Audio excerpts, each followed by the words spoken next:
कृष्ण की घमंडी पत्नी सत्यभामा कृष्ण की दूसरी पत्नी थी। वो बहुत घमंडी महिला थी। उनका मानना था कि वो सबसे सुंदर और अमीर महिला है, क्योंकि उनके पिता एक बहुत धनी व्यक्ति थे। इसलिए सत्यभामा के पास सभी रत्न, आभूषण और धन था जिनकी वो इच्छा रखती थी। स्वाभाविक रूप से अहंकार उनके लिए एक बड़ी समस्या थी। एक बार कृष्ण के जन्मदिन के अवसर पर सत्यभामा ने सोचा कि वो सबको दिखाएंगी कि वो कृष्ण से कितना प्रेम करती हैं। इसलिए उन्होंने फैसला किया कि वो अपने पति के वजन के बराबर सोना शहर के लोगों में वितरित करेंगी। यह तुलाभारम कहलाता है। ये मंदिरों में होता है। लोग अपने वजन के बराबर घी या चावल या कोई अन्य वस्तु एक बड़ी तराजू पर रखते हैं और उस वस्तु को लोगों में वितरित कर देते हैं।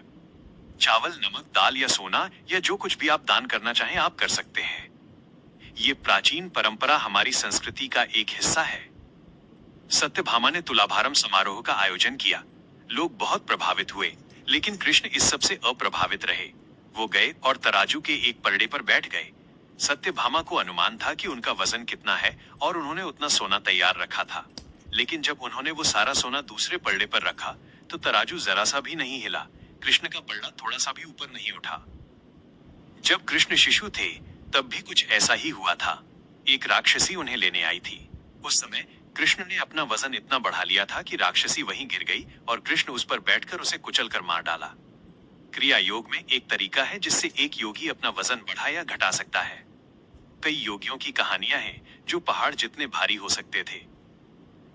तो इस बार भी कृष्ण ने अपना वजन बढ़ाकर तराजू पर आसन जमा लिया था। सत्यभामा ने वो सारा सोना रखा जो उन्हें लगा कि कृष्ण के वजन के बराबर है, लेकिन कुछ नहीं हुआ। तब तक शहर के सभी लोग इस घटना के साक्षी बनने आ चुके थे। फिर उन्होंने अपने सेवकों को अपने सभी आभूषण लाने के लिए बुलाया। एक के बाद एक वो आभूषण रखती गईं, ये सोचते हुए कि काम हो जाएगा, लेकिन कुछ नहीं हुआ। फिर उन्होंने अपना सब कुछ तराजू पर रख दिया, लेकिन पलड़ा जरा सा भी नहीं हिला। वो रोने लगी क्योंकि ये उनके लिए बहुत शर्मनाक था। सारा शहर देख रहा था और उनके पास पर्याप्त सोना नहीं था। वो जो हमेशा अपने धन पर इतना घमंड करती थी, उनके पास पर्याप्त सोना नहीं था और उन्हें समझ नहीं आ रहा था कि क्या करें। फिर उन्होंने रुक्मिणी की ओर देखा, जिससे वो बहुत ईर्ष्या करती थी और हमेशा परेशान रहती थी। उन्होंने रुक्मिणी से पूछा, अब मैं क्या करूं, क्योंकि ये न केवल मेरे लिए बल्कि आपके और हम सभी के लिए शर्मनाक है। मैं क्या करूं?